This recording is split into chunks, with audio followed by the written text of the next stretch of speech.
सो कहो टल गुर सेविया अहनस सहज दर्शन परस गुरु का जन्म मरण होवै सिफत खसंबंधि दूर अर सह कुर सह छटिया खुद डठे सच्चे पातशाह मल जन्म जन्म दी कटिया सज्जन सच्चा पातशाह सिर साहां साहो जिस पास बैठिया सोहिए सबना दा विसाहो। सतनाम श्री वाहिगुरु साहिब जी। सलोक महला दूजा। जिने चलन जानिया से क्यों करह विथार।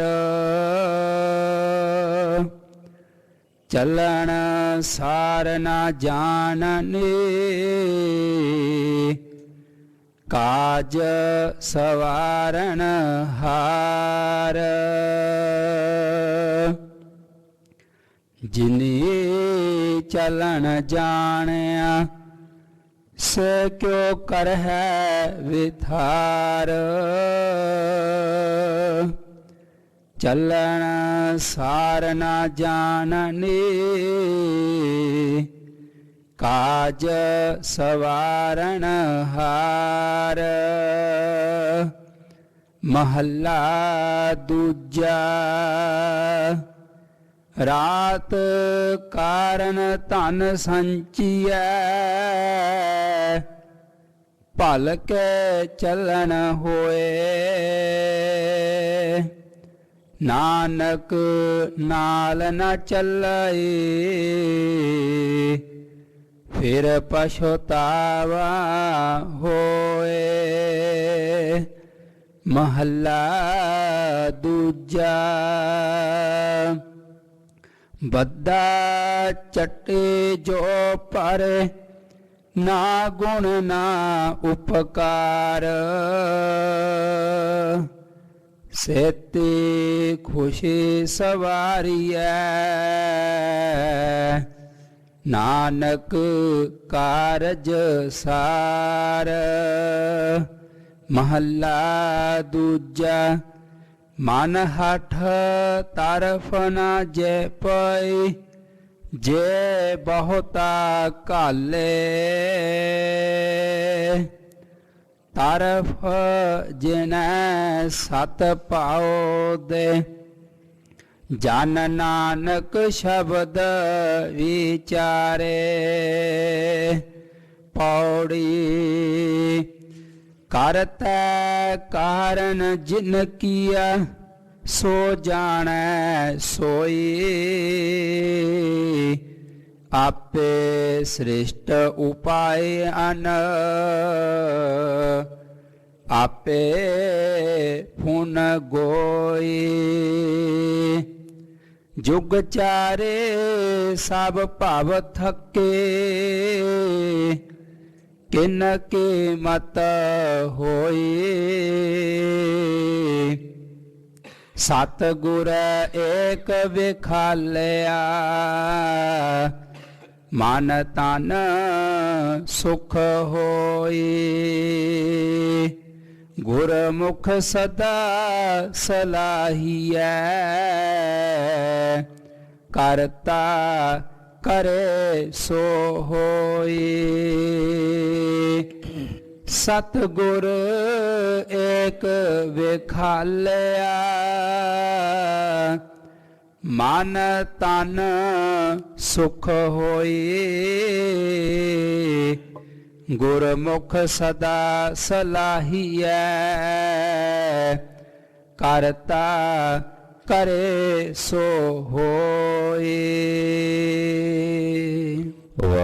ਵਾਹਿਗੁਰੂ ਜੀ ਕਾ ਖਾਲਸਾ ਵਾਹਿਗੁਰੂ ਜੀ ਕੀ ਫਤਿਹ। ਆਦਿ ਗੁਰੂ ਜਗਤ ਗੁਰੂ ਸਰਬ ਸਾਂਝੀ ਵਾਲਤਾ ਦੇ ਸਾਂਝੇ ਰਹਿਬਰ ਸਤਿਗੁਰੂ ਕਲਯੁਗੀ ਜੀਵਾਂ ਦੇ ਉਧਾਰ ਕਰਤਾ ਮਿਹਰਬਾਨ ਜਗਤ ਸਾਈਂ। ਧੰਨ ਧੰਨ ਸ੍ਰੀ ਗੁਰੂ ਗ੍ਰੰਥ ਸਾਹਿਬ ਜੀ ਮਹਾਰਾਜ ਜੀ ਦੀ ਛਤਰ ਛਾਇਆ ਹੇਠ ਜੁੜ ਬੈਠੀ ਗੁਰੂ ਕੀ ਸਾਜੀ ਔਰ ਨਿਵਾਜੀ ਹੋਈ ਗੁਰੂ ਕਾ ਖਾਸ ਰੂਪ ਗੁਰੂ ਖਾਲਸਾ ਸਾਧ ਸੰਗਤ ਜੀਓ। ਵੱਡਿਆਂ ਭਾਗਾਂ ਵਾਲੇ ਹੋ ਕੇ ਅੰਮ੍ਰਿਤ ਵੇਲੇ ਤੋਂ ਗੁਰੂ ਚਰਨਾਂ 'ਚ ਹਾਜ਼ਰੀਆਂ ਭਰ ਕੇ ਇਕੱਤਰ ਹੋ ਕੇ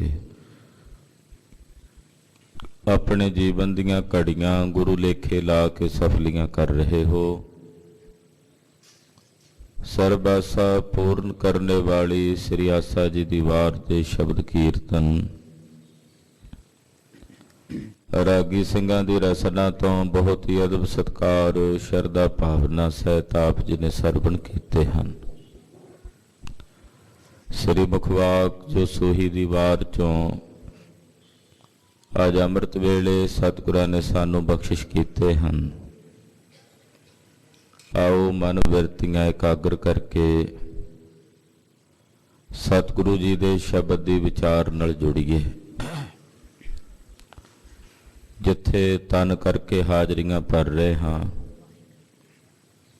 ਉੱਥੇ ਆਪਣਿਆਂ ਮਨਾਂ ਦੀ ਆਪਣੀਆਂ ਸੁਰਤੀਆਂ ਦੀ ਹਾਜ਼ਰੀ ਗੁਰੂ ਪਾਤਸ਼ਾਹ ਦੇ ਚਰਨਾਂ ਵਿੱਚ ਲਵਾਉਂਦਿਆਂ ਰਸਨਾ ਨੂੰ ਪਵਿੱਤਰ ਕਰਦਿਆਂ ਸਮੂਹ ਮਾਈ ਭਾਈ ਆਖੋ ਜੀ ਸਤਨਾਮ ਸ੍ਰੀ ਵਾਹਿਗੁਰੂ ਸਾਹਿਬ ਜੀ। ਸਤਨਾਮ ਸ੍ਰੀ ਵਾਹਿਗੁਰੂ ਸਾਹਿਬ ਜੀ। ਸ਼ਲੋਕ ਮਹੱਲਾ ਦੂਜਾ। ਜਿਨੇ ਚਲਨ ਜਾਣਿਆ ਸੇ ਕਿਉ ਕਰਹਿ ਵਿਥਾਰ। ਸ਼ਲੋਕ ਦੂਸਰੇ ਪਾਤਸ਼ਾਹ ਧੰਨ ਸ੍ਰੀ ਗੁਰੂ ਅੰਗਦ ਦੇਵ ਸਾਹਿਬ ਜੀ ਨੇ ਉਚਾਰਨ ਕੀਤਾ ਹੈ। ਵੈਰਾਗਮਈ ਉਪਦੇਸ਼ ਬਖਸ਼ਦੇ ਹਨ। ਵੈਰਾਗ ਸੰਸਾਰ ਤੋਂ ਉਪਰਾਮਤਾ ਦੀ ਵਿਰਤੀ ਦਾ ਨਾਮ ਹੈ।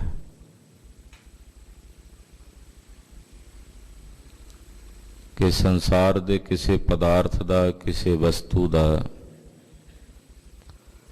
ਫੁਰਨਾ ਤੱਕ ਵੀ ਹਿਰਦੇ 'ਚ ਨਾ ਫੁਰੇ ਉਹਨੂੰ ਵਿਰਾਗ ਕਹਿੰਦੇ ਹਨ। ਉਪਰਾਮਤਾ ਜਦੋਂ ਸਾਡੀ ਕਿਸੇ ਵਸਤੂ ਨਾਲ ਪਕੜ ਬਣ ਜਾਏ ਉਹ ਪਕੜ ਇਤਨੀ ਗਹਿਰੀ ਹੋ ਜਾਂਦੀ ਹੈ ਕਿ ਉਹਦਾ ਤਿਆਗ ਕਰਨਾ ਔਖਾ ਹੁੰਦਾ। ਉਪਰਾਮਤਾ ਵਿਰਾਗ ਉਸ ਨੂੰ ਕਹਿੰਦੇ ਨੇ ਕਿ ਵਸਤੂ ਕੋਲ ਹੈ ਪਈ ਹੋਈ ਹੈ ਪਰ ਉਹਨੂੰ ਭੋਗਣ ਦੀ ਇੱਛਾ ਨਾ ਹੋਣੀ, ਉਹਦਾ ਸੰਕਲਪ ਹਿਰਦੇ 'ਚ ਨਾ ਫੁਰਨਾ, ਉਹਨੂੰ ਵਿਰਾਗ ਕਹਿੰਦੇ ਹਨ। ਤੇ ਪਰਮਾਰਥ ਦੇ ਰਸਤੇ ਤੇ ਜੇ ਚੱਲਣਾ ਤੇ ਵਿਰਾਗ ਹੋਣਾ ਚਾਹੀਏ ਕਿਉਂਕਿ ਬਿਨਾਂ ਵਿਰਾਗ ਤੋਂ ਪਰਮੇਸ਼ਰ ਦੇ ਘਰ ਵੱਲ ਤੁਰਿਆ ਨਹੀਂ ਜਾ ਸਕਦਾ।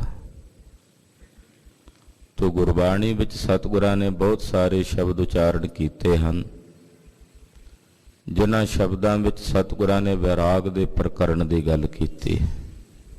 ਵਿਰਾਗ, ਗਿਆਨ, ਵਿਵੇਕ, ਭਗਤੀ। ਤੋ ਵਿਰਾਗ ਜੰਨੇ ਸ਼ਬਦ ਵੀ ਸਤਿਗੁਰਾਂ ਉਚਾਰੇ ਨੇ।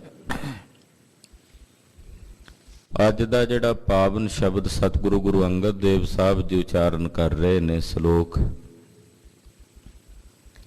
ਕਿਉਂਕਿ ਧੰਨ ਗੁਰੂ ਅੰਗਦ ਦੇਵ ਸਾਹਿਬ ਜੀ ਨੇ ਕੇਵਲ ਸ਼ਲੋਕਾਂ ਦੀ ਰਚਨਾ ਕੀਤੀ, ਸ਼ਬਦਾਂ ਦੀ ਰਚਨਾ ਨਹੀਂ ਕੀਤੀ। ਸ਼ਲੋਕ ਲਿਖੇ ਹਨ, ਸ਼ਲੋਕ ਉਚਾਰੇ ਹਨ, ਔਰ ਉਹ ਵਾਰਾਂ ਵਿੱਚ ਦਰਜ ਨੇ। ਤੋ ਸੋਹੀ ਦੀ ਵਾਰ ਦੇ ਵਿੱਚ ਇਹ ਸ਼ਲੋਕ ਸਤਿਗੁਰੂ ਜੀ ਰਚਦਿਆਂ ਹੁਕਮ ਕਰਦੇ ਨੇ ਜਿਨ੍ਹਾਂ ਨੇ ਇਹ ਜਾਣ ਲਿਆ ਕਿ ਅਸੀਂ ਇਸ ਸੰਸਾਰ ਤੋਂ ਚਲੇ ਜਾਣਾ। ਜਿਨੇ ਚੱਲਣ ਜਾਣਿਆ। ਜਾਣਦੇ ਆਪਾਂ ਸਾਰੇ ਹੀ ਆ ਵੀ ਚਲੇ ਜਾਣਾ, ਕਿਹਨੂੰ ਨਹੀਂ ਪਤਾ ਸੰਸਾਰ 'ਚ ਕਿ ਮੇਰੀ ਮੌਤ ਨਹੀਂ ਹੋਣੀ। ਹਰ ਇੱਕ ਜੀ ਜੰਤ ਨੂੰ ਇਸ ਗੱਲ ਦਾ ਬੋਧ ਹੈ ਕਿ ਅਸੀਂ ਇਸ ਸੰਸਾਰ ਤੋਂ ਤੁਰ ਜਾਣਾ, ਪਰ ਦੂਸਰਿਆਂ ਨੂੰ ਚਲਦਿਆਂ ਵੇਖ ਕੇ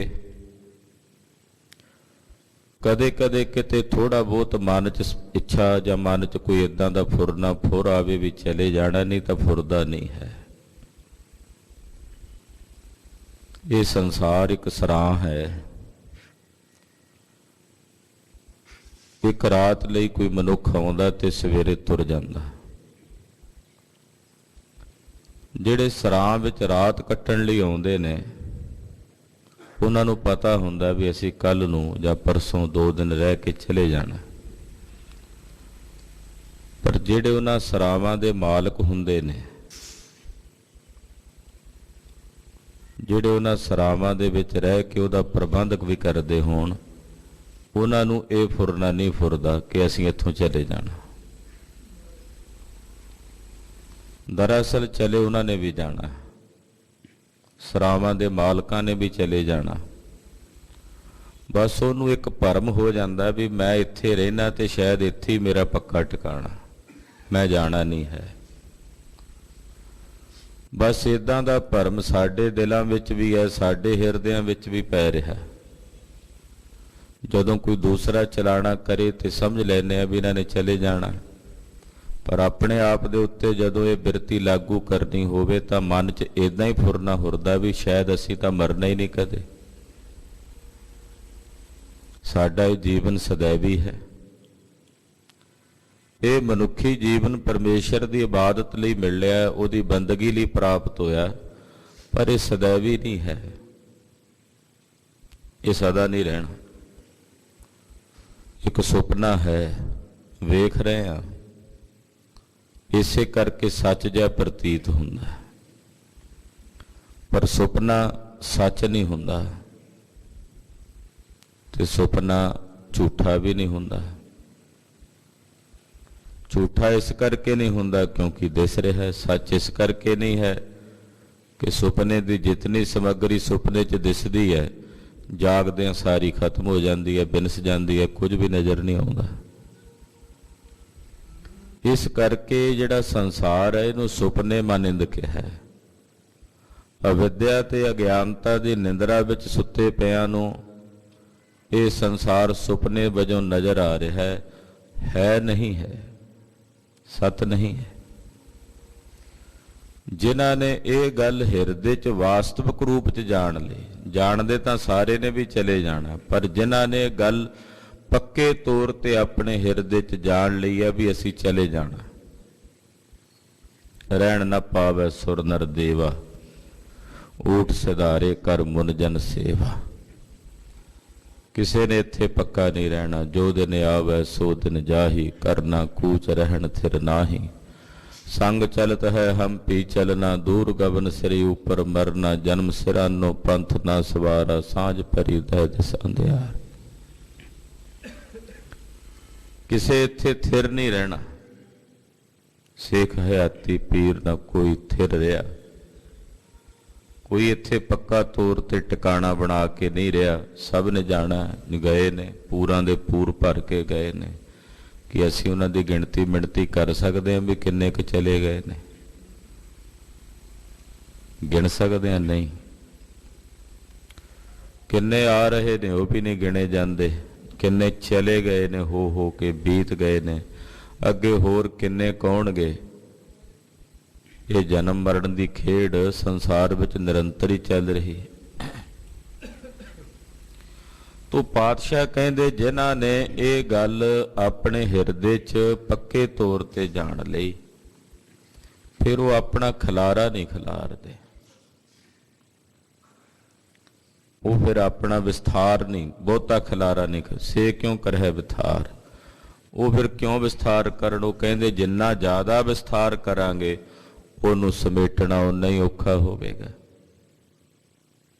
ਜਿੰਨਾ ਖਲਾਰਾ ਖਿਲਾਰਾਂਗੇ ਉਨਾ ਹੀ ਸਮੇਟਣਾ ਇਕੱਠਾ। ਜਿਹੜੇ ਬੰਦੇ ਨੇ ਸਫ਼ਰ ਕਰਨਾ ਸਫ਼ਰ ਵਿੱਚ ਉਹ ਸਭ ਤੋਂ ਪਹਿਲਾਂ ਯਤਨ ਕਰਦਾ ਵੀ ਓਨਾ ਕੁ ਸਮਾਨ ਲਵਾਂ ਜਿੰਨੀ ਕੁ ਜ਼ਰੂਰਤ ਹੈ।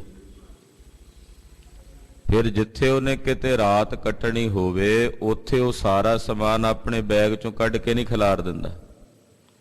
ਜਿੰਨੀ ਕੁ ਲੋੜ ਦੀ ਵਸਤੂ ਹੈ ਉਹ ਕੱਢ ਲੈਂਦਾ, ਬਾਕੀ ਉਹਦੇ 'ਚ ਪੈਕਿੰਗ ਹੀ ਰੱਖਦਾ, ਪਤਾ ਵੀ ਸਵੇਰੇ ਚਲੇ ਜਾਣਾ।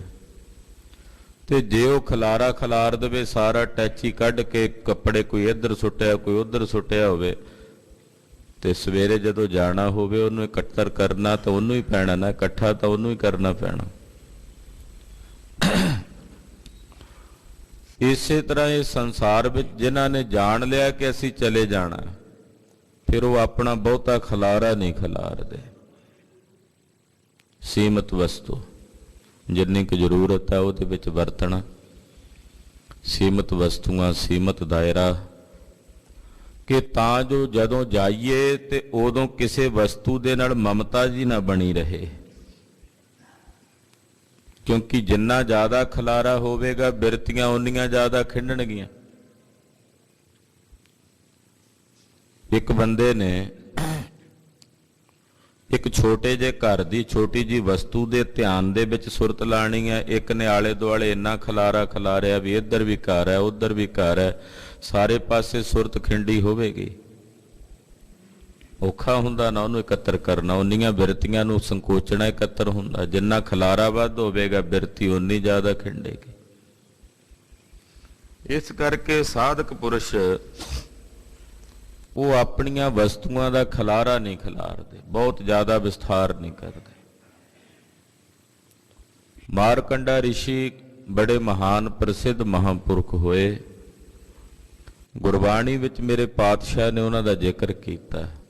ਗਹਿਰੀ ਕਰਕੇ ਨੀਮ ਖੁਦਾਈ, ਉੱਪਰ ਮੰਡਪ ਛਾਏ, ਮਾਰ ਕੰਡੇ ਤੇ ਕੋ ਅਧਕਾਈ, ਜਿਨ ਤ੍ਰਿਣ ਧਰ ਮੂਡ ਬਿਲਾਏ। ਏਡੇ ਵੱਡੇ ਰਿਸ਼ੀ ਸਨ ਮਾਰਕੰਡਾ ਜੀ, ਬੜੀ ਲੰਮੀ ਤੇ ਦੀਰਘਾਯੂ ਮਾਰਕੰਡਾ ਰਿਸ਼ੀ ਜੀ ਦੀ ਹੋਈ। ਦੁਨੀਆ 'ਚ ਸਭ ਤੋਂ ਲੰਮੀ ਉਮਰ ਦਾ ਰਿਕਾਰਡ ਕਿਸੇ ਮਹਾਂਪੁਰਖ ਦਾ ਤਾਂ ਉਹ ਮਾਰਕੰਡਾ ਰਿਸ਼ੀ ਜੀ ਦਾ। ਹਜ਼ਾਰਾਂ ਵਰੇ ਇਹਨਾਂ ਦੀ ਉਮਰ ਹੋਈ, ਪਰ ਕੈਸੀ ਤਿਆਗ ਦੀ ਬਿਰਤੀ ਸੀ। ਸਾਰੀ ਜ਼ਿੰਦਗੀ ਇੱਕ ਕੱਖਾਂ ਦੀ ਨਾ ਛਪਰੀ ਜੀ ਬਣਾਈ ਹੋਈ, ਜਿਵੇਂ ਛਤਰੀ ਜੀ ਨਹੀਂ ਹੁੰਦੀ ਉਹ ਬਣਾਈ। ਧੁੱਪ ਹੋਣੀ ਤਾਂ ਇਦਾਂ ਸਿਰ ਤੇ ਕਰ ਲੈਣੀ, ਮੀਂਹ ਹੋਣਾ ਤਾਂ, ਨਹੀਂ ਤਾਂ ਇਦਾਂ ਰੱਖ ਲੈਣੀ। ਸਾਰੀ ਜ਼ਿੰਦਗੀ ਉਹ ਇੱਕ ਕੱਖਾਂ ਦੀ, ਜਿਨ ਤ੍ਰਿਣ ਧਰ ਮੂੰਡ ਬਿਲਾਏ ਦਾ ਅਰਥ ਜਿਹੜਾ ਕੀਤਾ ਨਾ, ਤ੍ਰਿਣ ਦਾ ਮਤਲਬ ਘਾਹ ਦੀ ਇੱਕ ਛਤਰੀ ਜੀ ਸੀਗੀ, ਉਹ ਇਦਾਂ ਸਿਰ ਤੇ ਕਰ ਲੈਣੀ, ਜਦੋਂ ਮੀਂਹ ਪੈਣਾ ਜਾਂ ਧੁੱਪ ਪੈਣੀ ਮੁੜ ਕੇ ਫਿਰ ਕੋਲ ਰੱਖ ਛੱਡਣੀ। ਤੇ ਸਾਰੀ ਜ਼ਿੰਦਗੀ ਭਜਨ ਹੀ ਕੀਤਾ, ਪਰਮੇਸ਼ਰ ਦਾ ਬੰਦਗੀ ਕੀਤੀ। ਜੇ ਚਾਹੁੰਦੇ ਤੇ ਜਿੰਨੀ ਲੰਮੀ ਉਹਨਾਂ ਦੀ ਜ਼ਿੰਦਗੀ ਸੀ, ਬੜੇ ਵੱਡੇ ਮਹਿਲ ਉਸਾਰ ਸਕਦੇ ਸੀ। ਉਹਨਾਂ ਆਖਿਆ ਜੇ ਚਲਿਆ ਹੀ ਜਾਣਾ, ਭਾਵੇਂ ਲੰਮੀ ਉਮਰ ਹੈ, ਆਖਰਕਾਰ ਜਾਣਾ ਤਾਂ ਹੈ ਹੀ ਹੈ ਨਾ, ਚਾਹੇ ਉਮਰ ਲੰਬੇਰੀ ਹੈ, ਪਰ ਚਲੇ ਤਾਂ ਜਾਣਾ ਹੀ ਹੈ। ਜੇ ਚਲੇ ਹੀ ਜਾਣਾ ਤੇ ਫਿਰ ਕਿਉਂ ਆਪਣਾ ਸਮਾਂ ਜਾਈ ਕਰੀਏ, ਪਰਮੇਸ਼ਰ ਦਾ ਭਜਨ ਕਰੀਏ। ਤੋ ਜਿਨ੍ਹਾਂ ਨੇ ਜਾਣ ਲਿਆ ਕਿ ਚਲੇ ਜਾਣਾ ਹੈ, ਉਹ ਫਿਰ ਆਪਣਾ ਬਹੁਤਾ ਖਲਾਰਾ ਨਹੀਂ ਖਿਲਾਰਦੇ, ਬਹੁਤਾ ਵਿਸਥਾਰ ਨਹੀਂ ਕਰਦੇ। ਉਹ ਕੇਵਲ ਆਪਣੀਆਂ ਜ਼ਰੂਰਤਾਂ ਤੇ ਉਹਨਾਂ ਨੂੰ ਵੀ ਸੀਮਤ ਦਾਇਰੇ 'ਚ ਰੱਖਦੇ। ਹਾਂਜੀ। ਚੱਲਣ ਸਾਰਨ ਜਾਣਨੀ, ਕਾਜ ਸਵਾਰਨ ਹਾਰ। ਪਰ ਜਿਨ੍ਹਾਂ ਨੇ ਚਲੇ ਜਾਣ ਦੀ ਸਾਰ ਨਹੀਂ ਜਾਣੀ, ਜਿਨ੍ਹਾਂ ਨੂੰ ਇਸ ਗੱਲ ਦਾ ਬੋਧ ਨਹੀਂ, ਜਾਂ ਇਦਾਂ ਕਹਿ ਲਈਏ ਵੀ ਜਿਨ੍ਹਾਂ ਨੇ ਇਹ ਜਾਣਿਆ ਵੀ ਅਸੀਂ ਤਾਂ ਇੱਥੇ ਪੱਕੇ ਮਹਿਲ ਬਣਾ ਕੇ ਰਹਿਣਾ, ਉਹ ਫਿਰ ਕੰਮ ਸਵਾਰਨ 'ਚ ਲੱਗੇ ਰਹਿੰਦੇ ਵੀ ਆਹ ਵੀ ਕੰਮ ਕਰ ਲਈਏ, ਇਹ ਵੀ ਨਿਬੇੜ ਲਈਏ, ਉਹ ਵੀ ਨਿਬੇੜ ਲਈਏ। ਜਿਹੜਾ ਅਸਲੀ ਕੰਮ ਹੈ ਉਹ ਨਹੀਂ ਕਰਦੇ। ਅਸਲ ਕੰਮ ਕੀ ਹੈ ਸਾਡਾ? ਮਿਲ ਸਾਧ ਸੰਗਤ ਭਜ ਕੇਵਲ ਨਾਮ। ਇਹ ਕੰਮ ਨਹੀਂ ਕਰਦੇ। ਸੱਜੇ ਖੱਬੇ ਦੇ ਹੋਰ ਜਿੰਨੇ ਕੰਮ ਨੇ, ਉਹਨਾਂ ਕੰਮਾਂ ਧੰਦਿਆਂ ਦੇ ਵਿੱਚ ਆਹ ਵੀ ਨਿਬੇੜ ਲਈਏ, ਆਹ ਵੀ ਨਿਬੇੜ ਲਈਏ, ਬਸ ਉਧਰ ਹੀ ਧਿਆਨ ਹੈ ਉਹਨਾਂ ਦਾ। ਉਹਨਾਂ ਨੂੰ ਇਹ ਭੁੱਲ ਹੀ ਗਿਆ ਵੀ ਅਸੀਂ ਚਲੇ ਜਾਣਾ, ਤੇ ਜਿਹੜੀ ਪੂੰਜੀ ਅੱਗੇ ਕੰਮ ਆਉਣੀ ਆ ਉਹ ਪਰਮੇਸ਼ਰ ਦਾ ਭਜਨ ਹੈ। ਉਸ ਪਾਸੇ ਧਿਆਨ ਕੋਈ ਨਹੀਂ, ਹੋਰ ਕੰਮਾਂ ਧੰਦਿਆਂ ਵਾਲੇ ਪਾਸੇ ਧਿਆਨ ਹੈ ਤੇ ਉਧਰ ਸੁਰਤੀ ਪ੍ਰਵਿਰਤ ਕੀਤੀ ਹੋਈ, ਉਸ ਪਾਸੇ ਧਿਆਨ ਹੈ ਤੇ ਉਧਰ ਖਚਤ ਹੋ ਰਿਹਾ। ਜਿਹੜਾ ਅਸਲ ਕੰਮ ਹੈ ਪਰਮੇਸ਼ਰ ਦੇ ਨਾਮ ਦਾ ਭਜਨ ਕਰਨ ਦਾ, ਜਿਹੜਾ ਅੱਗੇ ਕੰਮ ਆਉਣਾ ਹੈ, ਉਸ ਪਾਸੇ ਧਿਆਨ ਨਹੀਂ ਹੈ। ਮਹੱਲਾ ਦੂਜਾ। ਰਾਤ ਕਾਰਨ ਧਨ ਸੰਚੀਐ, ਭਲ ਕੇ ਚੱਲਣ ਹੋਏ। ਪਾਤਸ਼ਾਹ ਕਹਿੰਦੇ ਮੰਨ ਲਓ ਵੀ ਇੱਕ ਰਾਤ ਕਿਸੇ ਜਗ੍ਹਾ ਤੇ ਰਹਿਣਾ ਆਪਾਂ, ਇੱਕ ਰਾਤ, ਤੇ ਪਤਾ ਵੀ ਸਵੇਰੇ ਦਿਨ ਚੜ੍ਹਨਾ ਤੇ ਆਪਾਂ ਤੁਰ ਜਾਣਾ। ਉਸ ਇੱਕ ਰਾਤ ਲਈ ਕਿ ਅਸੀਂ ਸਾਰੀ ਰਾਤ ਪੈਸਾ ਇਕੱਠੇ ਕਰਦਾ ਰਹੀਏ, ਕੋਈ ਪੈਸਾ ਇਕੱਠਾ ਕਰ ਲਈਏ, ਧਨ ਇਕੱਠਾ ਕਰ ਲਈਏ ਵੀ ਇੱਕ ਰਾਤ ਇੱਥੇ ਰਹਿਣਾ। ਹਾਲਾਂਕਿ ਪਤਾ ਵੀ ਸਵੇਰੇ ਚਲਿਆ ਜਾਣਾ ਤੇ ਜਿਹੜਾ ਪੈਸਾ ਇਕੱਠਾ ਕਰਨਾ ਉਹ ਵੀ ਇੱਥੇ ਰਹਿ ਜਾਣਾ, ਤੇ ਕੀ ਆਪਣੀ ਉਹ ਸਾਰੀ ਰਾਤ ਧਨ ਇਕੱਤਰ ਕਰਨ 'ਚ ਆਪਾਂ ਲਾਵਾਂਗੇ ਵੀ ਇੱਕ ਰਾਤ ਇੱਥੇ ਰਹਿਣਾ, ਇੱਕ ਰਾਤ ਲਈ ਪੈਸਾ ਇਕੱਠਾ ਕਰਨਾ, ਸਵੇਰੇ ਚਲੇ ਜਾਣਾ। ਕਹਿੰਦੇ ਬਸ ਉਹੀ ਮਨੁੱਖ ਦੀ ਦਸ਼ਾ ਹੈ। ਮਨੁੱਖ ਦੀ ਜ਼ਿੰਦਗੀ ਕੇਵਲ ਇੱਕ ਰਹਿਣ ਹੈ, ਇੱਕ ਰਾਤ ਹੈ। ਜਦੋਂ ਦਿਨ ਚੜ੍ਹਨਾ, ਕਾਲ ਦਾ, ਮੌਤ ਦਾ ਦਿਨ ਆਉਣਾ, ਇਹਨੇ ਚਲਿਆ ਜਾਣਾ। ਬਸ ਉਸੇ ਜ਼ਿੰਦਗੀ ਰੂਪੀ ਰਾਤ ਨੂੰ ਕੱਟਣ ਵਾਸਤੇ ਸਾਰੀ ਜ਼ਿੰਦਗੀ ਧਨ ਇਕੱਤਰ ਕਰਦਿਆਂ ਬਤੀਤ ਕਰ ਦਿੰਦਾ, ਤੇ ਅਖੀਰ ਨੂੰ ਚਲਿਆ ਜਾਂਦਾ ਸਭ ਕੁਝ ਛੱਡ ਕੇ, ਤਿਆਗ ਕੇ। ਇੱਕ ਵਿਦਵਾਨ ਕਹਿੰਦਾ ਵੀ ਦੁਨੀਆ 'ਚ ਸਭ ਤੋਂ ਵੱਡਾ ਦਾਨੀ ਬੰਦਾ ਜਿਹੜਾ ਹੁੰਦਾ ਨਾ, ਦੁਨੀਆ 'ਚ ਸਭ ਤੋਂ ਵੱਡਾ ਦਾਨੀ ਬੰਦਾ ਉਹ ਹੁੰਦਾ ਜਿਹੜਾ ਰੱਜ ਕੇ ਕੰਜੂਸ ਹੋਵੇ। ਪੁੱਛਿਆ ਵੀ ਕੰਜੂਸ ਬੰਦਾ ਤਾਂ ਜੂੰ ਨਹੀਂ ਦਿੰਦਾ ਕਿਸੇ ਨੂੰ ਮਰੀ, ਉਹ ਕਿਵੇਂ ਦਾਨੀ ਹੋਇਆ ਵੱਡਾ? ਕਹਿੰਦੇ ਉਹਦੇ ਵਰਗਾ ਵੱਡਾ ਦਾਨੀ ਇਸ ਕਰਕੇ ਨਹੀਂ ਹੁੰਦਾ ਵੀ ਸਾਰੀ ਜ਼ਿੰਦਗੀ ਇਕੱਠਾ ਕਰ ਕਰਕੇ ਅਰਬਾਂ ਖਰਬਾਂ ਰੁਪਈਆ ਜਦੋਂ ਮਰਦਾ ਤੇ ਆਪਣੇ ਅਗਲਿਆਂ ਨੂੰ ਦੇ ਜਾਂਦਾ ਵੀ ਲਓ ਸੰਭੋ। ਕਹਿੰਦੇ ਕਿੱਡਾ ਵੱਡਾ ਦਾਨੀ। ਸੱਚਾ ਇਹ ਵਿਅੰਗ ਹੈ। ਹਾਲਾਂਕਿ ਉਹ ਧਨ ਦੇ ਵਿੱਚੋਂ ਜੇ ਕਿਤੇ ਪਰਉਪਕਾਰ ਲਈ ਖਰਚਿਆ ਹੁੰਦਾ, ਪੁੰਨਾਂ ਦਾ ਬੇੜਾ ਇਹਨੇ ਆਪਣੇ ਲਈ ਤਿਆਰ ਕੀਤਾ ਹੁੰਦਾ ਤੇ ਤਰ ਜਾਂਦਾ। ਤੂੰ ਜ਼ਿੰਦਗੀ ਦੀ ਇੱਕ ਰਾਤ ਨੂੰ ਬਤੀਤ ਕਰਨ ਵਾਸਤੇ ਇਹ ਧਨ ਇਕੱਤਰ ਕਰਦਾ ਤੇ ਭਲਕੇ ਚੱਲਣਾ ਹੋ ਜਾਂਦਾ। ਅਖੀਰ ਨੂੰ ਸਭ ਕੁਝ ਛੱਡ ਕੇ ਤਿਆਗ ਕੇ ਜਾਣਾ ਪੈ ਜਾਂਦਾ ਹੈ, ਔਰ ਹਰ ਇੱਕ ਨੂੰ ਜਾਣਾ ਪੈਣਾ। ਬੜੇ ਬੜੇ ਵੱਡੇ ਰਾਜੇ ਆਪਣੇ ਰਾਜ ਮਹਿਲ ਛੱਡ ਕੇ, ਸੰਪਦਾ ਛੱਡ ਕੇ, ਵਿਭੂਤੀ ਛੱਡ ਕੇ ਇਹ ਸੰਸਾਰ ਤੋਂ ਅਲਵਿਦਾ ਕਹਿ ਕੇ ਚਲੇ ਗਏ। ਇਸ ਕਰਕੇ ਸੱਜਣਾ ਚਲਿਆ ਤੂੰ ਵੀ ਜਾਣਾ। ਹਾਂਜੀ। ਨਾਨਕ ਨਾਲ ਨਾ ਚੱਲਈ, ਫਿਰ ਪਛਤਾਵਾ ਹੋਏ। ਧੰਨ ਸ਼੍ਰੀ ਗੁਰੂ ਅੰਗਦ ਦੇਵ ਸਾਹਿਬ ਸੱਚੇ ਪਾਤਸ਼ਾਹ ਜੀ ਕਹਿੰਦੇ ਭਾਈ ਨਾਲ ਕੁਝ ਨਹੀਂ ਜਾਣਾ। ਇੱਕ ਜ਼ਿੰਦਗੀ ਰੂਪੀ ਰਾਤ ਨੂੰ ਬਤੀਤ ਕਰਨ ਲਈ ਇਹਨੇ ਬਹੁਤ ਧਨ ਇਕੱਤਰ ਕੀਤਾ, ਪਰ ਨਾਲ ਨਹੀਂ ਗਿਆ ਕੁਝ, ਕਿਉਂਕਿ ਜਾਣਾ ਨਹੀਂ ਸੀਗਾ। ਨਾਨਕ ਨਾਲ ਨਾ ਚੱਲੇ, ਨਾਲ ਤਾਂ ਜਾਣਾ ਨਹੀਂ ਕੁਝ, ਨਾਲ ਤਾਂ ਇਹਦੇ ਕਰਮ ਜਾਣੇ ਆ ਜਿਹੜੇ ਕੀਤੇ, ਉਹ ਨਿਭਣੇ ਨੇ, ਧਨ ਨਹੀਂ ਜਾਣਾ। ਤੇ ਜਦੋਂ ਨਾਲ ਨਹੀਂ ਗਿਆ ਧਨ, ਫਿਰ ਪਛਤਾਵਾ ਹੋਇਆ ਕਿ ਮੈਂ ਜਿਸ ਨੂੰ ਸਾਰੀ ਜ਼ਿੰਦਗੀ ਇਕੱਤਰ ਕਰਨ ਲਈ ਜੀਵਨ ਬਸਰ ਕੀਤਾ, ਨਾਲ ਨਹੀਂ ਚੱਲਿਆ। ਬੰਦਾ ਸਾਰੀ ਜ਼ਿੰਦਗੀ ਧਨ ਇਕੱਤਰ ਕਰਦਾ ਵੀ ਬੁਢੇਪੇ 'ਚ ਜਾ ਕੇ ਦਾ ਸੁੱਖ ਲਵਾਂਗੇ, ਅਖੀਰ ਨੂੰ ਬੁਢੇਪੇ ਵਿੱਚ ਬਿਮਾਰੀਆਂ ਆਣ ਘੇਰਦੀਆਂ ਨੇ। ਧਨ ਇਕੱਤਰ ਕੀਤਾ ਹੋਇਆ ਇੱਥੇ ਹੀ ਰਹਿ ਜਾਂਦਾ, ਅਗਲੇ ਸਾਂਭਣ ਵਾਲੇ ਹੋਰ ਆ ਜਾਂਦੇ ਆ।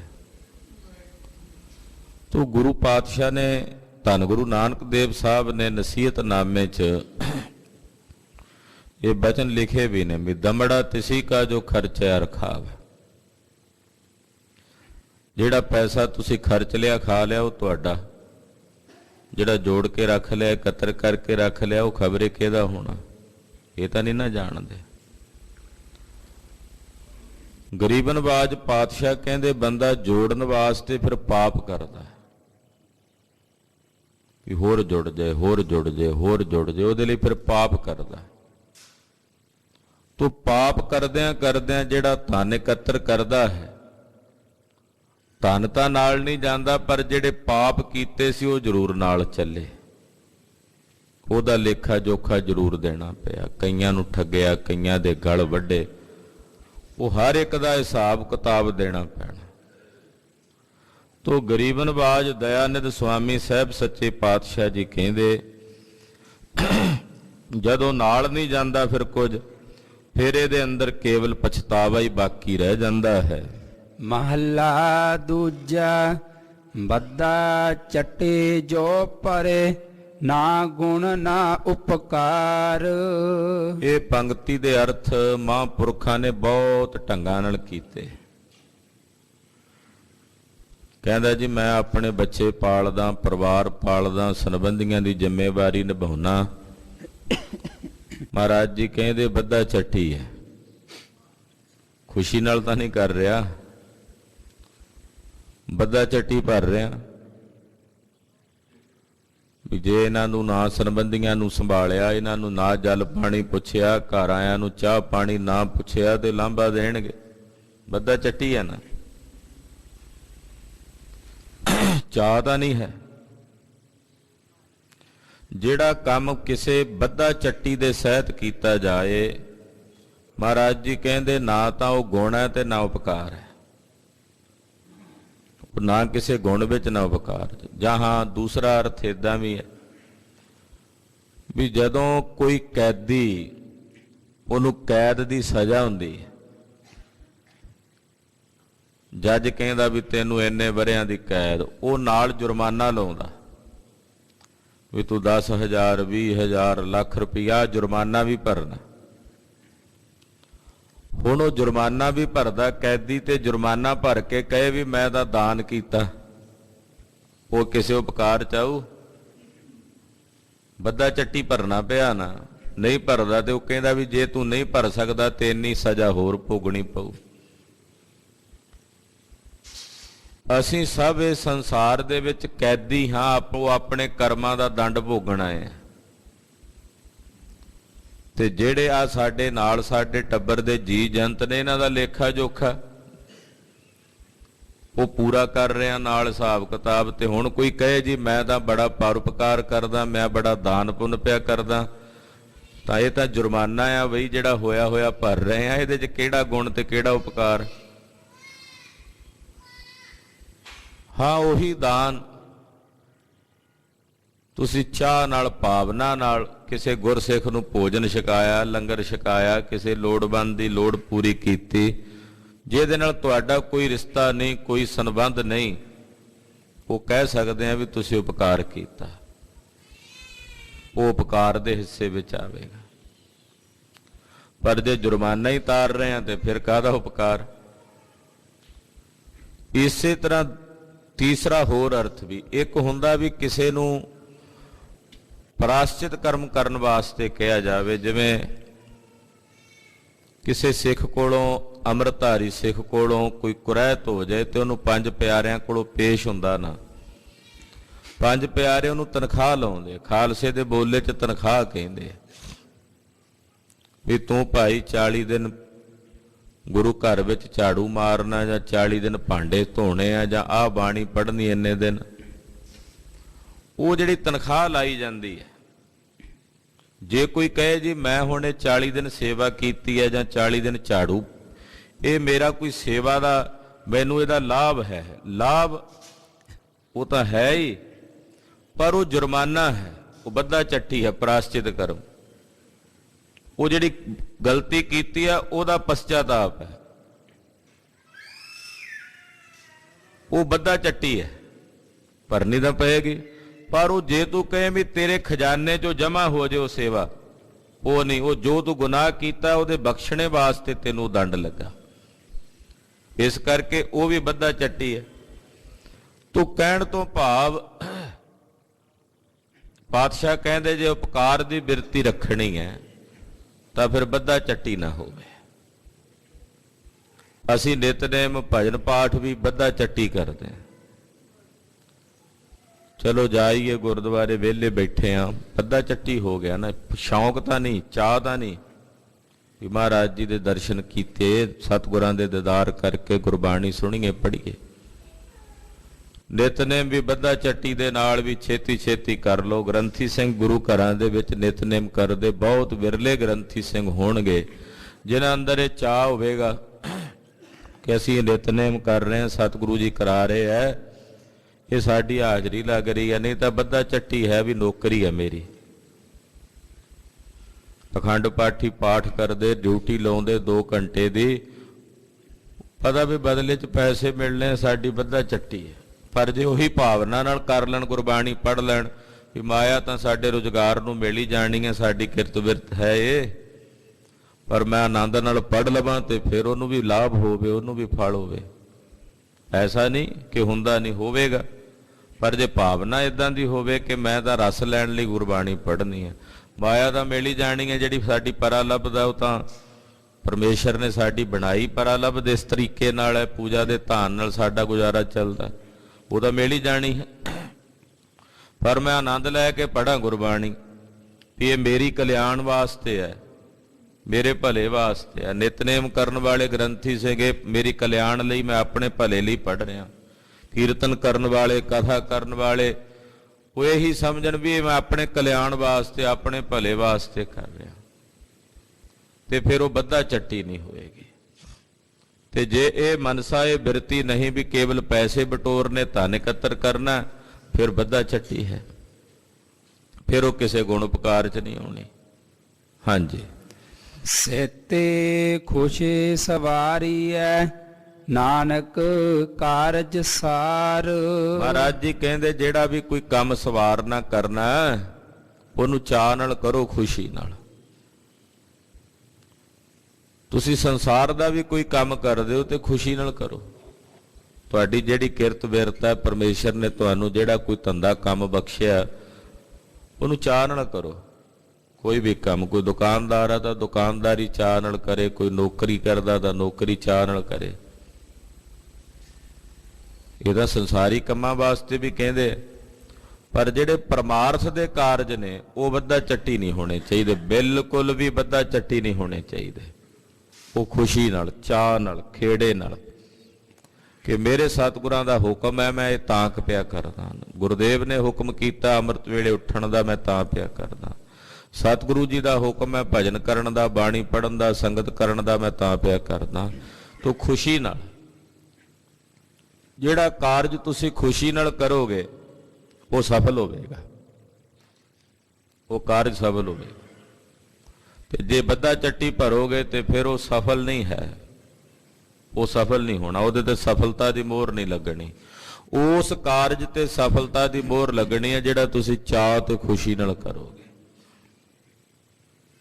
ਇਸ ਕਰਕੇ ਗੁਰਦੇਵ ਕਹਿੰਦੇ, ਸੇਤੀ ਖੁਸ਼ੀ ਸਵਾਰੀਆ, ਨਾਨਕ ਕਾਰਜ ਸਾਰ। ਉਹ ਕਾਰਜ ਸ੍ਰੇਸ਼ਟ ਕਾਰਜ ਹੈ ਜਿਹੜਾ ਖੁਸ਼ੀ ਨਾਲ ਕਰੋਗੇ, ਚਾਅ ਨਾਲ ਕਰੋਗੇ। ਮਹੱਲਾ ਦੂਜਾ। ਮਨ ਹੱਠ ਤਰਫ ਨ ਜੇ ਪਈ, ਜੇ ਬਹੁਤਾ ਘਾਲੇ। ਮਨ ਹੱਠ ਤਰਫ ਨ ਜਿਪਈ। ਪਾਤਸ਼ਾਹ ਕਹਿੰਦੇ ਮਨ ਦੇ ਹੱਠ ਨਾਲ ਔਗਣ ਨਹੀਂ ਜਿੱਤੇ ਜਾਂਦੇ। ਇੱਥੇ ਤਰਫ ਦਾ ਮਤਲਬ ਹੈ ਆਸਰੀ ਸੰਪਦਾ, ਔਗਣ। ਮਨ ਦੇ ਹੱਠ ਕਰਕੇ ਨਹੀਂ ਔਗਣ ਜਿੱਤੇ ਜਾ ਸਕਦੇ। ਔਗਣਾਂ ਨੂੰ ਜਿੱਤਣ ਵਾਸਤੇ ਮਨ ਦਾ ਹੱਠ ਨਹੀਂ ਚੱਲਣਾ। ਗੁਰੂ ਅੱਗੇ ਅਰਜ਼ੋਈਆਂ, ਬੇਨਤੀਆਂ, ਮਹਾਰਾਜ ਕਿਰਪਾ ਕਰੋ, ਦਇਆ ਕਰੋ, ਸਾਡੇ ਔਗਣ ਸਾਡੇ ਚੋਂ ਨਿਕਲ ਜਾਣ। ਅਸੀਂ ਔਗਣਾਂ ਦੇ ਭਰੇ ਹਾਂ, ਇੱਕ ਵੀ ਗੁਣ ਨਹੀਂ ਮਹਾਰਾਜ ਸਾਡੇ ਚ, ਹਮ ਔਗਣ ਭਰੇ ਏਕ ਗੁਣ ਨਾਹੀ। ਪਰ ਮਨ ਦੇ ਹੱਠ ਨਾਲ ਜੇ ਤੁਸੀਂ ਕੋਈ ਯਤਨ ਵੀ ਕਰੋਗੇ ਕਿਸੇ ਔਗਣ ਨੂੰ ਜਿੱਤਣ ਦਾ, ਜਿੰਨਾ ਦਬਾਓਗੇ ਓਨਾ ਉੱਠੇਗਾ। ਕਿਸੇ ਵੀ ਔਗਣ ਨੂੰ ਤੁਸੀਂ ਦਬਾਓਗੇ ਉਹ ਪ੍ਰਚੰਡ ਹੋਏਗਾ। ਤੇ ਮਨ ਦੇ ਹੱਠ ਨਾਲ ਨਹੀਂ, ਬੇਨਤੀਆਂ, ਮਹਾਰਾਜ ਇਹਨਾਂ ਤੋਂ ਖਹਿੜਾ ਛਡਾਓ, ਇਹਨਾਂ ਵਿਕਾਰਾਂ ਤੋਂ। ਵਿਖੈ ਵਿਖੈ ਕੀ ਬਾਸਨਾ ਤਜੀ ਨਹਿ ਜਾਈ, ਅਨਕ ਜਤਨ ਕਰ ਰਾਖੀਐ ਫਿਰ ਲਪਟਾਈ। ਜਰਾ ਜੀਵਨ ਜੋ ਬਨ ਗਿਆ, ਕਿਛ ਕੀਆ ਨਾ ਨੀਕਾ, ਇਹ ਜੀਅਰਾ ਨਿਰਮੋਲ ਕੋ ਕੌਡੀ ਲਗ ਮੀਕਾ।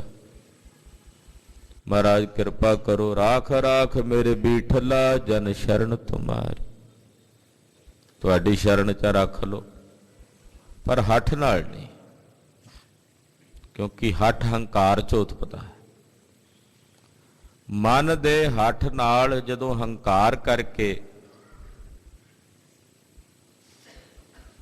ਹੰਕਾਰੀ ਬਣ ਕੇ ਕਿਸੇ ਔਗਣ ਨੂੰ ਜਿੱਤਣਾ ਚਾਹੋਗੇ, ਨਹੀਂ ਜਿੱਤ ਸਕਦੇ। ਇੱਕ ਹੱਠ ਨਿਰਮਲ ਹੱਠ ਵੀ ਮਹਾਂਪੁਰਖਾਂ ਦਾ, ਸਾਧੂਆਂ ਦਾ ਹੱਠ ਵੀ ਹੁੰਦਾ ਹੈ। ਅੰਮ੍ਰਿਤ ਵੇਲੇ ਉੱਠਣ ਦਾ ਹੱਠ ਕਰਦੇ ਹੋ ਨਾ, ਕਈ ਵਾਰੀ ਦਿਲ ਨਹੀਂ ਮੰਨਦਾ ਹੁੰਦਾ, ਪਰ ਉੱਠਦੇ ਹੋ।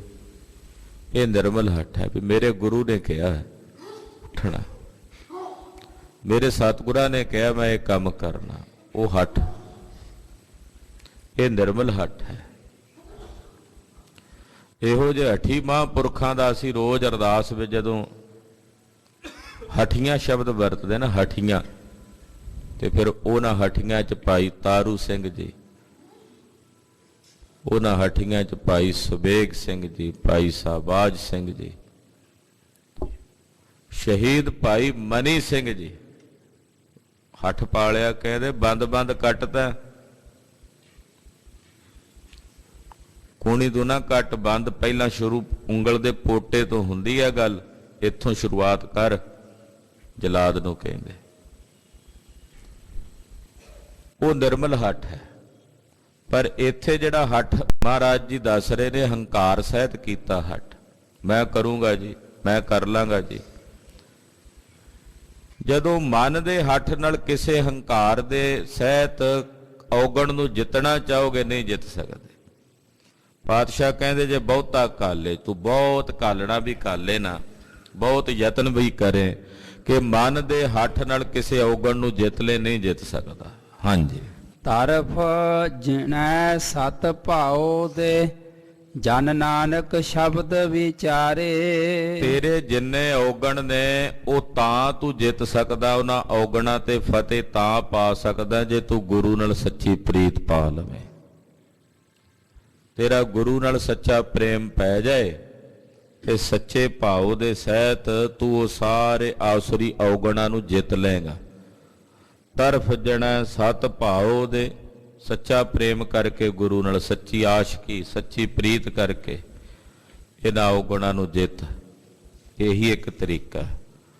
ਤੇ ਫਿਰ ਕਹਿੰਦੇ ਜਨ ਨਾਨਕ ਸ਼ਬਦ ਵਿਚਾਰੇ, ਗੁਰੂ ਨਾਲ ਸੱਚਾ ਪ੍ਰੇਮ ਕਰਦੇ ਆ, ਸਤਿਗੁਰੂ ਜੀ ਦੇ ਸ਼ਬਦ ਦੀ ਵਿਚਾਰ ਕਰ।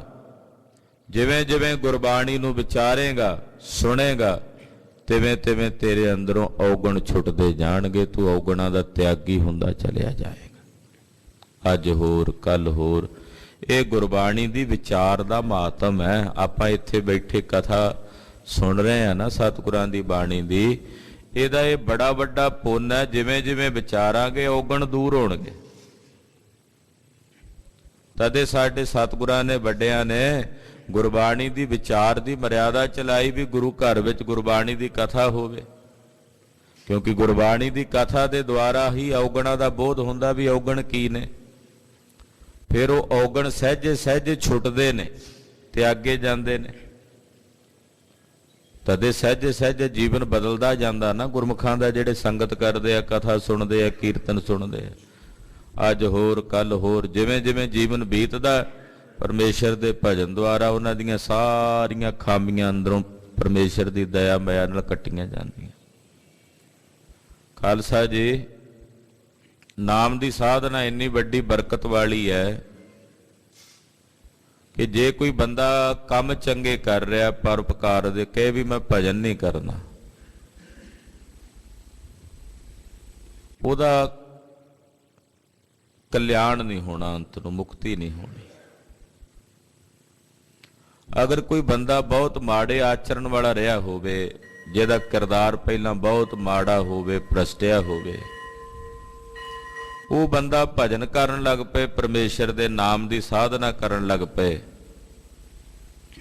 ਤਾਂ ਨਾਮ ਦੀ ਸਾਧਨਾ ਉਸ ਵਿਅਕਤੀ ਨੂੰ ਇੰਨਾ ਉੱਚਾ ਚੁੱਕ ਦੇਗੀ ਕਿ ਉਹ ਮੋਕਸ਼ ਨੂੰ, ਮੁਕਤੀ ਨੂੰ ਪ੍ਰਾਪਤ ਹੋ ਜਾਏਗਾ। ਕੱਲਾ ਚੰਗਾ ਆਚਰਣ ਮੁਕਤੀ ਨਹੀਂ ਦੇ ਸਕਦਾ ਜੇ ਭਜਨ ਨਹੀਂ ਕਰਦੇ। ਭਜਨ ਬਿਨਾਂ ਛੁਟਕਾਰਾ ਨਹੀਂ ਹੋਣਾ। ਮਾੜੇ ਆਚਰਣ ਵਾਲਾ ਵਿਅਕਤੀ ਜੇ ਭਜਨ ਕਰਨ ਲੱਗ ਪਵੇ ਉਹਦਾ ਮਾੜਾ ਆਚਰਣ ਛੁੱਟ ਜਾਂਦਾ ਹੈ, ਔਰ ਪਰਮੇਸ਼ਰ ਦੇ ਭਜਨ ਦੁਆਰਾ ਉਹ ਨੀਚ ਤੋਂ ਊਚ ਹੋ ਜਾਂਦਾ ਹੈ, ਕਿਉਂਕਿ ਉਹਦਾ ਭਜਨ ਨੀਵੇਂ ਨੂੰ ਉੱਪਰ ਉਠਾ ਦਿੰਦਾ ਹੈ। ਨੀਵਿਆਂ ਨੂੰ ਉੱਚਿਆਂ ਕਰਨ ਦੀ ਬਾਣ ਹੈ ਨਾ ਪਰਮੇਸ਼ਰ ਦੀ, ਉਹ ਨੀਚਾਂ ਨੂੰ ਊਚ ਕਰਦਿਆਂ ਦੇਰੀ ਨਹੀਂ ਲਾਉਂਦਾ। ਤੋ ਅਕਾਲ ਪੁਰਖ ਵਾਹਿਗੁਰੂ ਪਰਮੇਸ਼ਰ ਦਾ ਭਜਨ ਜ਼ਰੂਰੀ ਹੈ। ਤੋ ਮਹਾਰਾਜ ਜੀ ਕਹਿੰਦੇ ਭਾਈ ਸ਼ਬਦ ਦੀ ਵਿਚਾਰ ਕਰੋਗੇ ਨਾ ਜਿਵੇਂ ਜਿਵੇਂ, ਤੋ ਸਾਧਨਾ 'ਚ ਜੁੜੋਗੇ, ਨਾਮ ਦੀ ਸਾਧਨਾ ਵਿੱਚ ਜੁੜੋਗੇ, ਤੇ ਫਿਰ ਜਿਵੇਂ ਜਿਵੇਂ ਜੁੜਦੇ ਜਾਓਗੇ ਔਗਣ ਛੁੱਟਦੇ ਜਾਣਗੇ। ਮਾੜੀਆਂ ਭੈੜੀਆਂ ਆਦਤਾਂ ਉਹ ਛੁੱਟਦੀਆਂ ਜਾਣਗੀਆਂ। ਜਿਹੜੇ ਸਾਨੂੰ ਵੈਸਨ ਲੱਗੇ ਹੋਏ ਨੇ ਨਾ ਵਿਸ਼ਿਆਂ ਦੇ, ਜਿਵੇਂ ਜਿਵੇਂ ਸੰਗਤ ਵਿੱਚ ਆਵਾਂਗੇ, ਕਥਾ ਕੀਰਤਨ ਸੁਣਾਂਗੇ, ਉਹ ਮਾੜੀਆਂ ਆਦਤਾਂ ਛੁੱਟਦੀਆਂ ਜਾਣਗੀਆਂ। ਇਸ ਕਰਕੇ ਕਥਾ ਜ਼ਰੂਰ ਸੁਣਨੀ ਚਾਹੀਦੀ ਹਰ ਇੱਕ ਮਾਈ ਭਾਈ, ਬੱਚਿਆਂ ਨੂੰ, ਜਵਾਨਾਂ ਨੂੰ, ਬਜ਼ੁਰਗਾਂ ਨੂੰ, ਹਰ ਇੱਕ ਮਾਈ ਭਾਈ ਨੂੰ ਸਤਿਗੁਰਾਂ ਦੀ ਬਾਣੀ ਦੀ ਕਥਾ ਜ਼ਰੂਰ ਸੁਣਨੀ ਚਾਹੀਦੀ ਹੈ। ਗੁਰਬਾਣੀ ਦੀ ਕਥਾ ਦੁਆਰਾ ਹੀ ਜਿੰਨੇ ਔਗਣ ਨੇ, ਜਿੰਨੀਆਂ ਭੈੜੀਆਂ ਮਾੜੀਆਂ ਆਦਤਾਂ ਨੇ, ਉਹ ਛੁੱਟਦੀਆਂ ਚਲੀਆਂ ਜਾਂਦੀਆਂ। ਹਾਂਜੀ। ਪੌੜੀ ਕਰਤੈ ਕਾਰਨ ਜਿਨ ਕੀਆ ਸੋ ਜਾਣੈ ਸੋਈ। ਪੌੜੀ ਮਹਾਰਾਜ ਤੀਸਰੇ ਪਾਤਸ਼ਾਹ ਧੰਨ ਸ਼੍ਰੀ ਗੁਰੂ ਅਮਰਦਾਸ ਸਾਹਿਬ ਜੀ ਉਚਾਰਨ ਕਰ ਰਹੇ। ਕਨ ਹਰ ਬੂੰਦ ਬਸੋਰੋ ਮਾਵਲ, ਕੁਸਮ ਬਸੰਤ ਗਨੰਤ ਨ ਆਵੈ। ਰਬ ਸਸ ਕਿਰਨ ਉਦਰ ਸਾਗਰ ਕੋ, ਗੰਗ ਤਰੰਗ ਅੰਤ ਕੋ ਪਾਵੈ। ਰੁਦਰ ਧਿਆਨ ਗਿਆਨ ਸਤਿਗੁਰ ਕੇ, ਕਬ ਜਨ ਭਲ ਉਨੈ ਜੋ ਘਾਵੈ। ਭੱਲੇ ਅਮਰਦਾਸ ਗੁਣ ਤੇਰੇ, ਤੇਰੀ ਉਪਮਾ ਤੋਹੇ ਬਾਨਿਆ ਆਵੈ। ਐਸੇ ਦੀਨ ਦਿਆਲ ਸਤਿਗੁਰੂ ਤੀਸਰੇ ਪਾਤਸ਼ਾਹ ਫਰਮਾਨ ਕਰ ਰਹੇ ਨੇ ਪੌੜੀ, ਕਰਤਾ ਕਾਰਨ ਜਿਨ ਕੀਆ ਸੋ ਜਾਣੈ ਸੋਈ। ਉਹ ਕਰਤਾ ਹੈ ਅਕਾਲ ਪੁਰਖ, ਜਿੰਨੇ ਕਾਰਣਾਂ ਦੀ ਰਚਨਾ ਹੋਈ ਹੈ, ਹਰ ਕਾਰਨ ਨੂੰ ਕਰਨ ਵਾਲਾ ਉਹ ਕਰਤਾ ਹੈ। ਕਰਤਾ ਵੀ ਉਹ ਹੈ ਤੇ ਕਾਰਨ ਵੀ ਉਹ ਹੈ। ਘੜਾ ਬਣਦਾ ਨਾ, ਘੜੇ ਦਾ ਉਪਾਦਾਨ ਕਾਰਨ ਵੀ ਮਿੱਟੀ ਹੈ, ਮਿੱਟੀ ਕਰਕੇ ਬਣਿਆ ਹੈ, ਪਰ ਉਹਦਾ ਬਣਾਉਣ ਵਾਲਾ ਨਿਮਿਤ ਕਾਰਨ ਜੁਲਾਇਆ ਉਹ ਵੱਖਰਾ ਹੈ। ਪਰ ਇਹ ਜਿਹੜੀ ਪ੍ਰਕਿਰਤੀ ਹੈ, ਇਹਦੇ ਲਈ ਉਦਾਹਰਣ ਦਿੰਦੇ ਆ ਕਿ ਇੱਕ ਮੱਕੜੀ, ਉਹਦੇ ਵਿੱਚੋਂ ਜਾਲਾ ਪੈਦਾ ਹੁੰਦਾ ਨਾ, ਉਹਦਾ ਉਪਾਦਾਨ ਕਾਰਨ ਵੀ ਉਹੀ ਹੈ ਤੇ ਨਿਮਿਤ ਕਾਰਨ ਵੀ ਉਹੀ ਹੈ। ਇਸੇ ਤਰ੍ਹਾਂ ਇਹ ਜਿਹੜਾ ਸੰਸਾਰ ਹੈ, ਇਹਦਾ ਨਿਮਿਤ ਕਾਰਨ ਵੀ ਪਰਮੇਸ਼ਰ ਹੈ, ਉਪਾਦਾਨ ਕਾਰਨ ਵੀ ਪਰਮੇਸ਼ਰ ਤੇ ਕਰਤਾ ਵੀ ਪਰਮੇਸ਼ਰ ਹੈ।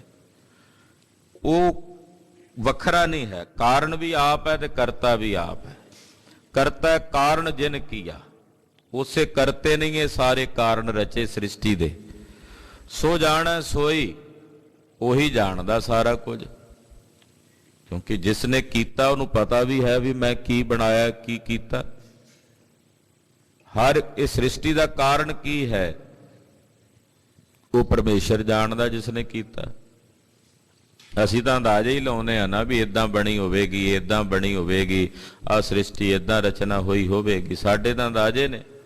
ਪਰ ਜਿਹਨੇ ਇਸ ਸ੍ਰਿਸ਼ਟੀ ਦਾ ਕਾਰਨ ਕੀਤਾ ਹੈ ਵੀ ਕਿਵੇਂ ਇੱਕਦਮ ਇਹ ਪ੍ਰਕਿਰਤੀ ਬਣੀ ਹੋਵੇਗੀ, ਸਭ ਤੋਂ ਪਹਿਲਾਂ ਕੀ ਹੋਇਆ ਹੋਵੇਗਾ, ਉਹੀ ਜਾਣਦਾ ਅਕਾਲ ਪੁਰਖ, ਕਿਉਂਕਿ ਉਹਨੇ ਕੀਤਾ ਹੈ। ਜਿਸ ਨੇ ਕੀਤਾ ਉਹ ਜਾਣਦਾ ਹੈ। ਆਪੇ ਸ੍ਰਿਸ਼ਟ ਉਪਾਏ ਅਨ, ਆਪੇ ਫੁਨ ਗੋਈ। ਉਹਨੇ ਆਪ ਹੀ ਇਹ ਸਾਰੀ ਸ੍ਰਿਸ਼ਟੀ ਪੈਦਾ ਕੀਤੀ ਤੇ ਪੈਦਾ ਕਰਦਿਆਂ ਨੂੰ ਦੇਰੀ ਨਹੀਂ ਲੱਗੀ। ਪੈਦਾ ਕਰਨ ਵੇਲੇ ਕੀਤਾ ਪਸਾਓ, ਏਕੋ ਕਵਾਓ, ਤਿਸ ਤੇ ਹੋਏ ਲਖ ਦਰਿਆਓ। ਇੱਕੋ ਕਵਾਓ ਨਾਲ ਸਾਰੀ ਸ੍ਰਿਸ਼ਟੀ ਪੈਦਾ ਕਰ ਦਿੱਤੀ। ਆਪ ਹੀ ਮੇਰੇ ਮਾਲਕ ਨੇ, ਵਿਧਾਤੇ ਨੇ ਇਹ ਸਾਰੀ ਸ੍ਰਿਸ਼ਟੀ ਉਪਾਈਆਂ ਪੈਦਾ ਕੀਤੀ। ਆਪੇ ਫੁਨ ਗੋਈ, ਉਹਨੇ ਆਪਣੇ ਵਿੱਚ ਮਿਲਾਈ ਵੀ ਆਪ ਹੀ ਹੈ। ਆਪੇ ਫੁਨ ਗੋਈ। ਜਦੋਂ ਮਿਲਾਪ ਕਰਨਾ ਆਪਸ ਵਿੱਚ, ਆਪਣੇ ਵਿੱਚ ਭੇਦ ਕਰਨਾ, ਉਦੋਂ ਸਭ ਪਰਲਾ। ਇੱਕ ਪਰਲਾ ਹੁੰਦੀ, ਇੱਕ ਮਹਾ ਪਰਲਾ ਹੁੰਦੀ। ਪਰਲਾ ਚ ਕੇਵਲ ਪ੍ਰਕਿਰਤੀ ਬਿਨਸਦੀ ਹੈ, ਉਹਦੇ ਚ ਦੇਵ ਸ਼ਕਤੀਆਂ ਜਿਹੜੀਆਂ ਨੂੰ ਰਹਿ ਜਾਂਦੀਆਂ। ਪਰ ਜਦੋਂ ਮਹਾ ਪਰਲਾ ਹੁੰਦੀ ਹੈ, ਉਦੋਂ ਸਭ ਕੁਝ ਸਿਮਟ ਜਾਂਦਾ ਹੈ, ਉਦੋਂ ਸਭ ਕੁਝ ਖਤਮ ਹੋ ਜਾਂਦਾ। ਉਦੋਂ ਜਿਤਨੀਆਂ ਦੇਵ ਸ਼ਕਤੀਆਂ ਨੇ ਉਹ ਵੀ ਸੰਪੰਨ ਹੋ ਜਾਂਦੀਆਂ, ਅਕਾਲ ਪੁਰਖ ਦੇ ਸਰੂਪ 'ਚ ਜਾ ਕੇ ਜਜ਼ਬ ਹੋ ਜਾਂਦੀਆਂ। ਤੋ ਜਬ ਕਰਖ ਕਰਾ ਕਰਤਾਰਾ, ਪ੍ਰਜਾ ਧਰਤ ਤਬ ਦੇਹ ਅਪਾਰਾ। ਜਾਵਾ ਕਰਖ ਕਰਤ ਹੋ ਕਬ ਹੋ, ਤੁਮ ਮੈਂ ਮਿਲਤ ਦੇਹ ਧਰ ਸਭ ਹੋ। ਜਦੋਂ ਪੈਦਾ ਕਰਦਾ ਬਣ ਜਾਂਦੀ ਹੈ ਸ੍ਰਿਸ਼ਟੀ, ਜਦੋਂ ਆਪਣੇ 'ਚ ਆਕਰਸ਼ਣ ਕਰਕੇ ਖਿੱਚਦਾ ਤੇ ਸਭ ਉਹਦੇ ਵਿੱਚ ਲੈਅ ਹੋ ਜਾਂਦਾ। ਆਪੇ ਫੁਨ ਗੋਈ, ਆਪ ਹੀ ਉਹ ਆਪਣੇ ਵਿੱਚ ਗੋ ਲੈਣ ਵਾਲਾ, ਸਭ ਕੁਝ ਸਮੇਟ ਲੈਣ ਵਾਲਾ ਹੈ। ਹਾਂਜੀ। ਜੁਗ ਚਾਰੇ ਸਭ ਭਵ ਥਕੇ, ਕਿਨ ਕੀ ਮਤ ਹੋਈ। ਚੌ ਜੁਗਾਂ ਦੇ ਵਿੱਚ ਸਾਰੀਆਂ ਥਾਵਾਂ ਭਵ ਭਵ ਕੇ ਵੇਖ ਕੇ ਇਹ ਜੀਵ ਰੂਪੀ ਇਸਤਰੀ ਥੱਕ ਗਈ, ਪਰ ਕਿਸੇ ਨੇ ਉਸ ਮਾਲਕ ਦੀ ਸਾਰ ਨੂੰ ਜਾਣਿਆ। ਕਿਸੇ ਭਰਮਣ ਵਾਲੇ ਬਹੁਤ, ਲੱਭਣ ਵਾਲੇ ਬਹੁਤ, ਪਰ ਕਰੋੜਾਂ ਵਿੱਚੋਂ ਕੋਈ ਇੱਕ ਅੱਧਾ ਰਸੀੜਾ ਸੀ ਜਿਸ ਨੇ ਉਸ ਅਕਾਲ ਪੁਰਖ ਵਾਹਿਗੁਰੂ ਪਰਮੇਸ਼ਰ ਦੀ ਕੀਮਤ ਨੂੰ ਜਾਣਿਆ, ਉਹਦੀ ਮਹਿਮਾ ਨੂੰ ਜਾਣਿਆ। ਕਰੋੜਾਂ ਚ, ਨਹੀਂ ਤਾਂ ਗਰਿਆਂ ਦੇ ਗਲਾਂ ਦੇ ਵਿੱਚ ਹੀਰੇ ਪਾਏ ਹੋਏ ਨੇ, ਕੋਈ ਪਤਾ ਨਹੀਂ ਇਸ ਹੀਰੇ ਦਾ ਕੀ ਮੁੱਲ ਹੈ। ਭਾਈ ਸਾਹਿਬ ਭਾਈ ਗੁਰਦਾਸ ਜੀ ਲਿਖਦੇ ਆ, ਰਤਨਮਈ ਗਲ ਬਾਂਦਰੈ ਕਿ ਹੁਕੀਮ ਨ ਜਾਣੈ, ਗੁੱਜਰ ਗੁਰਸੂ ਵੇਚ ਕੈ ਘਰ ਸੂੜੀ ਆਣੈ, ਨਾਭ ਕਥੂਰੀ ਮਿਰਗ ਦੇ ਫਿਰਦਾ ਤਿੰਗਾਣੈ। ਕਹਿੰਦੇ ਬਾਂਦਰ ਦੇ ਗਲ 'ਚ ਰਤਨ ਪਾ ਦਿਓ, ਉਹਨੂੰ ਉਹਦੀ ਕੀਮਤ ਦਾ ਨਹੀਂ ਪਤਾ। ਗੁੱਜਰ ਦੁੱਧ ਵੇਚ ਕੇ ਤੇ ਤੂੜੀ ਲਿਆਉਂਦੇ ਆ ਘਰ, ਦੁੱਧ ਅੰਮ੍ਰਿਤ ਹੈ, ਅੰਮ੍ਰਿਤ ਵੇਚ ਕੇ ਤੂੜੀ ਲਿਆਉਂਦੇ। ਹਿਰਨ ਦੀ ਨਾਭੀ ਵਿੱਚ ਕਸਤੂਰੀ ਹੁੰਦੀ ਹੈ ਤੇ ਸੁਗੰਧੀ ਲੈਣ ਲਈ ਬਾਹਰ ਭਟਕਦਾ ਫਿਰਦਾ, ਭਰਮਦਾ ਫਿਰਦਾ ਵੀ ਸੁਗੰਧੀ ਕਿੱਥੋਂ ਆਉਂਦੀ। ਮਨੁੱਖ ਨੂੰ ਮਨੁੱਖ ਹੋਣ ਦੀ ਅਹਿਮੀਅਤ ਦਾ ਨਹੀਂ ਪਤਾ ਵੀ ਇਹ ਮਨੁੱਖੀ ਜਾਮਾ ਕਿੰਨਾ ਕੀਮਤੀ ਤੇ ਕਿੰਨਾ ਦੁਰਲਭ ਹੈ। ਬਾਂਦਰ ਦੇ ਗਲ 'ਚ ਰਤਨ ਪਿਆ ਹੋਇਆ, ਸਾਰ ਦਾ ਹੀ ਨਹੀਂ ਪਤਾ। ਪਰ ਕਿਸੇ ਨੇ, ਵਿਰਲੇ ਨੇ ਜਾਣ ਲਈ ਇਹਦੀ ਸਾਰ ਕਿ ਮਨੁੱਖੀ ਜਨਮ ਦੀ ਅਹਿਮੀਅਤ ਕੀ ਹੈ, ਕਿ ਚੌਂ ਜੁਗਾਂ ਦੇ ਵਿੱਚ ਭਟਕਦਿਆਂ ਭਟਕਦਿਆਂ ਭਰਮਦਿਆਂ ਭਰਮਦਿਆਂ ਥੱਕ ਗਏ ਆ। ਹੁਣ ਇਹ ਮਨੁੱਖੀ ਜਾਮਾ ਮਿਲਿਆ ਤੇ ਥੱਕ ਕੇ ਆਪਣੇ ਮਾਲਕ ਦੀ ਸ਼ਰਨ 'ਚ ਪੈ ਕੇ ਬੇਨਤੀ ਕਰੀਏ, ਮਹਾਰਾਜ ਕਿਰਪਾ ਕਰੋ, ਹੁਣ ਇਹ ਸਾਡਾ ਜਨਮ ਮਰਨ ਨਿਵਾਰ ਦਿਓ, ਕੱਟ ਦਿਓ। ਚਾਰ ਕੁੰਟ ਦਹ ਦਿਸ ਭ੍ਰਮੇ ਥਕ ਆਏ, ਪ੍ਰਭ ਕੀ ਸਾਮ। ਮਹਾਰਾਜ ਥੱਕ ਕੇ ਤੁਹਾਡੀ ਸ਼ਰਨ ਆ ਗਏ, ਕਿਰਪਾ ਕਰੋ, ਦਇਆ ਕਰੋ। ਤੁਮਰੀ ਸ਼ਰਨ ਤੁਮਾਰੀ ਆਸਾ, ਤੁਮਰੀ ਸ਼ਰਨ ਤੁਮਾਰੀ ਆਸਾ, ਤੁਮਰੀ ਸ਼ਰਨ ਤੁਮਾਰੀ ਆਸਾ, ਤੁਮਰੀ ਸ਼ਰਨ ਤੁਮਾਰੀ ਆਸਾ।